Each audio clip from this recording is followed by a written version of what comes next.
Anthony, c'est désormais officiel, les voitures autonomes sont infiniment plus fiables que les humains. Il y a eu des analyses de données de circulation des véhicules sans conducteur. Ça s'est fait aux États-Unis et ça pourrait éviter des milliers, mais vraiment des milliers de morts sur la route. Ah mais les chiffres sont édifiants. Ils ont été publiés par Waymo, donc la filiale voitures autonomes de Google qui fait circuler sur les routes américaines maintenant depuis quelques années des voitures sans conducteur. Ils commencent à avoir des données, un certain recul, 154 millions de kilomètres parcourus.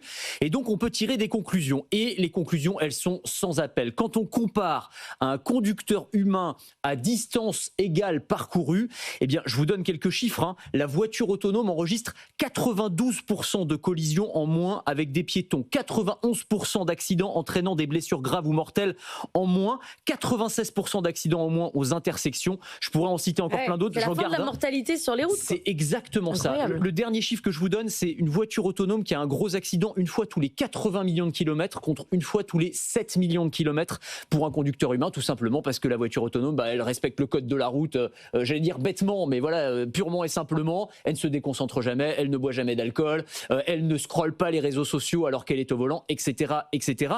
Et donc, une fois qu'on a dit ça, on se rend compte que la voiture autonome, c'est pas seulement un sujet technologique, ça devient un sujet de santé publique. Et ça, c'est un angle qui a été abordé par un neurochirurgien, le docteur Slotkin, dans une tribune publiée il y a quelques jours dans le New York Times, qui a été très commentée, où lui, sa perspective est très intéressante. Il dit en fait, aujourd'hui, c'est un enjeu vraiment hyper important de santé d'adopter en masse ces voitures autonomes parce que ça va sauver des milliers de vies. Donc c'est pas le confort de conduite en fait. C'est exactement ça. En fait, ça, c'est pas très intéressant. C'est ça. C'est le fait que, en fait, si on n'adopte pas, c'est des millions de vies, des milliers de vies qui sont mises sur la sellette. Lui, il les soigne au quotidien, les gens qu'il voit entre la vie et la mort. C'est comme la ceinture, quoi. C'est comme la ceinture de sécurité. Il dit, en fait, il fait la comparaison avec un médicament. Quand on fait des essais cliniques sur un médicament et qu'on a de tels résultats, en fait, ce serait pas éthique de ne pas mettre le médicament dans le commerce. Les voitures autonomes, c'est exactement la même chose. Il faut les commercialiser en masse. Oui, mais du coup, après, Anthony, vous dites, si c'est comme la ceinture, ça va finir par être obligatoire. C'est-à-dire que vous n'aurez plus le droit de conduire, c'est trop dangereux pour les autres. C'est clair. Enfin,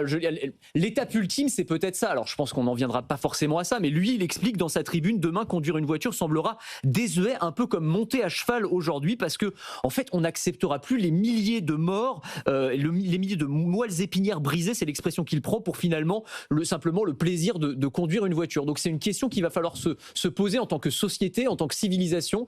Qu'est-ce qui est le plus important, finalement, le plaisir de conduire ou le fait d'avoir une voiture qui fait tout à notre place, parce qu'à terme, ce sera ça, la réalité. Mais c'est un game changer, parce que moi, je ne voyais pas l'intérêt de la voiture autonome jusqu'à ce que je comprenne que c'est une question de santé publique. C'est une évidence, même si, alors c'est vrai qu'il y a quand même quelques accidents. Parfois mortels, mais ils sont surmédiatisés. C'est un peu le problème. Et c'est normal, parce qu'on est humain et que dès qu'on entend une voiture autonome a eu un accident, forcément, ça nous interpelle. Parce qu'il y a cette idée de lâcher finalement sa vie entre les mains d'une machine. Sauf que quand on dézoome un petit peu, si on est un peu rationnel, on se rend compte que ces accidents, ils sont infiniment moins importants que si c'était des êtres humains. Là, sur les 154 millions de kilomètres parcourus, il y a eu 2 morts et 1 blessé grave. Alors, c'est toujours 2 morts de trop, on est d'accord. Mais encore une fois, c'est beaucoup moins que si c'était des humains qui avaient été au volant. Et encore une fois, sur ces 3 graves accidents, en fait, à chaque fois, c'était un humain qui était en cause parce que la voiture en face est arrivée n'importe comment ou ce genre de choses. Donc encore une fois, si on est complètement rationnel, on se rend compte que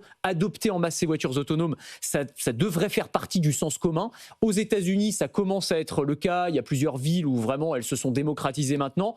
En France et en Europe, malheureusement, on est complètement à la ramasse, complètement à la traîne sur ces questions-là. Et puis au-delà de la question des accidents, il faut aussi parler des autres avantages, l'accessibilité pour les personnes âgées, pour les personnes non-voyantes qui vont pouvoir prendre la voiture très facilement, la réduction des embouteillages aussi, parce que ces voitures autonomes qui parlent entre elles, elles permettent de fluidifier et d'optimiser la circulation dans les centres-villes. Bref, il y a énormément d'avantages. Bon, de là à interdire la voiture aux humains et de conduire, peut-être qu'on n'en arrivera pas là quand même. À quel moment on aura la voiture autonome de niveau 5, celle où vous pouvez lire un livre, avoir une banquette et il n'y a plus de volant, quoi? Aux États-Unis, c'est déjà le cas. Où vous avez, alors, petit spoiler, mais il y a le CES de Las Vegas là, dans quelques semaines et je vais avoir l'occasion d'en tester une. Donc, je vous montrerai les images. Mais il y a Amazon qui a déployé ces voitures qui s'appellent Zoox, où pour le coup, il n'y a plus de volant, plus de pédale. Vous entrez dans la voiture et vous allez d'un point A à un point B et ça se fait de manière totalement automatique. Donc, ça y est, ça arrive. Non, la vraie question, c'est est-ce qu'on en aura pour monsieur et madame tout le monde? Parce que c'est des voitures qui coûtent très très cher. On n'est pas sûr d'avoir le modèle économique pour les déployer à très grande échelle. Ça, c'est un vrai sujet en revanche.